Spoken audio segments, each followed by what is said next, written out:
j'aime bien. C'est bon. On est quoi? On est gourmande. On est quoi? On est gourmande. Gourmande. Bon appétit. Ouh. Ouh. Oh. Vous m'avez fait peur, pardon, je vous avais pas vu. J'étais en train de lire un article complètement dingue sur une péruvienne qui a accouché en jouant de la flûte de Pan. Il paraît que ça enlève complètement les douleurs liées aux contractions, c'est fabuleux. Et puis c'est beaucoup moins chimique que cette saloperie de péridurale vendue par le méchant Monsanto. Ouais. Vous êtes toujours là? Coucou le monde, salut la planète, c'est Lola Shiva.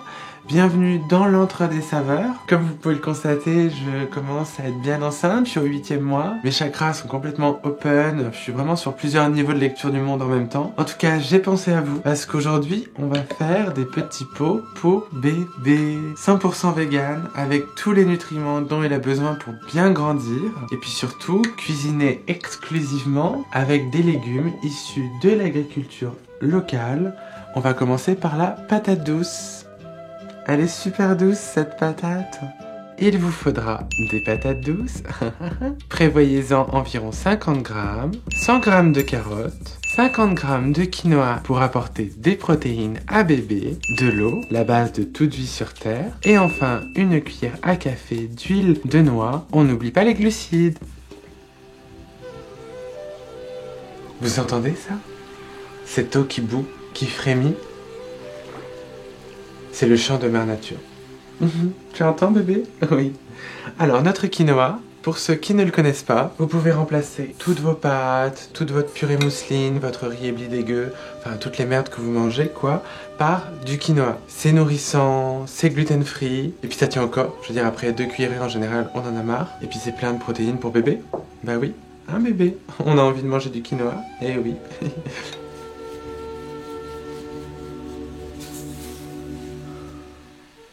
Coucou! Regardez ces chouettes légumes que j'ai trouvés ce matin à la ferme participative. Une magnifique patate douce et de superbes carottes. C'est parti! C'est bon, elles sont mortes? Plus que 2. Il faut que je sente de la sauge. Et voilà! 100 grammes de carottes. On va pouvoir passer maintenant à la patate douce. Un légume vraiment simple à cuisiner et vraiment rapide à couper.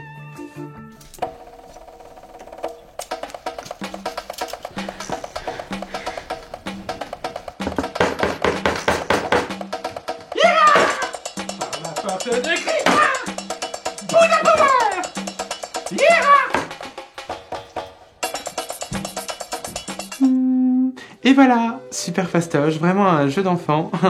Maintenant, il ne nous reste plus qu'à faire cuire notre patate douce et nos carottes. Je choisis la vapeur car ça permet aux aliments de conserver tous leurs nutriments et toutes leurs saveurs. J'opte pour les petits paniers japonais en fibres naturelles de bambou pour ne pas faire manger à mon enfant des perturbateurs endocriniens. Bah non. Et voilà, on laisse cuire une petite vingtaine de minutes, juste le temps d'aller nourrir Gaïa et Gandhi. Par ici, Gaïa, Gandhi. Oh, reste loin.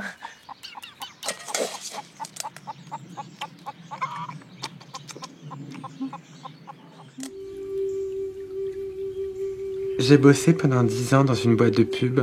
C'était l'aliénation totale. J'avais un rythme de dingue et surtout j'alimentais les dérives de notre système capitaliste. Du coup, j'ai tout lâché du jour au lendemain et j'ai acheté ce petit bout de paradis à Montreuil. Je me suis complètement recentrée sur moi-même. J'ai beaucoup voyagé et puis j'ai redécouvert le plaisir de cuisiner et d'utiliser de vrais produits. Ça a été un véritable choc émotionnel. C'est d'ailleurs pour ça que j'ai ouvert cette chaîne. Je pense qu'aujourd'hui, c'est à mon tour d'éveiller les consciences. Et voilà, nos petits légumes sont fondants à souhait. Je vais pouvoir les presser grâce à mon presse-purée manuel. Je préfère le manuel au robot, tout simplement parce que j'aime transmettre le geste ancestral à mes aliments, à ma purée et donc à bébé. Ouf, c'est dur. Pas d'OGM là-dedans. On va ajouter notre ami le quinoa. Alors, personnellement, je ne mets pas de sel, mais libre à vous d'en rajouter si vous voulez boucher les artères de votre bébé. N'oubliez pas de rajouter une cuillère d'huile de noix pleine d'oligo-éléments et d'oméga 3. Tu as hâte de manger sainement, n'est-ce pas? Moi, je garde toujours de petits pots, tout simplement parce que les jeter serait une aberration écologique totale. Et puis c'est quand même vachement pratique pour conserver ma grosse purée. J'espère que ce petit moment de communion culinaire vous aura appris plein de choses sur comment organiser et anticiper l'arrivée de bébé. Et surtout, ne pas lui faire bouffer trop de merde. Je vous embrasse, je vous envoie plein de ondes positives. Je vous invite à aller voir mon profil Instagram. Vous y découvrirez notamment comment faire du fromage avec du lait maternel. Namasté! On vous souhaite tout le bonheur du monde, pour aujourd'hui comme pour demain. Que votre soleil éclaircisse l'ombre, qu'il brille d'amour au quotidien. Puisque l'avenir vous appartient, puisqu'on ne contrôle pas votre destin, que votre envol est pour demain.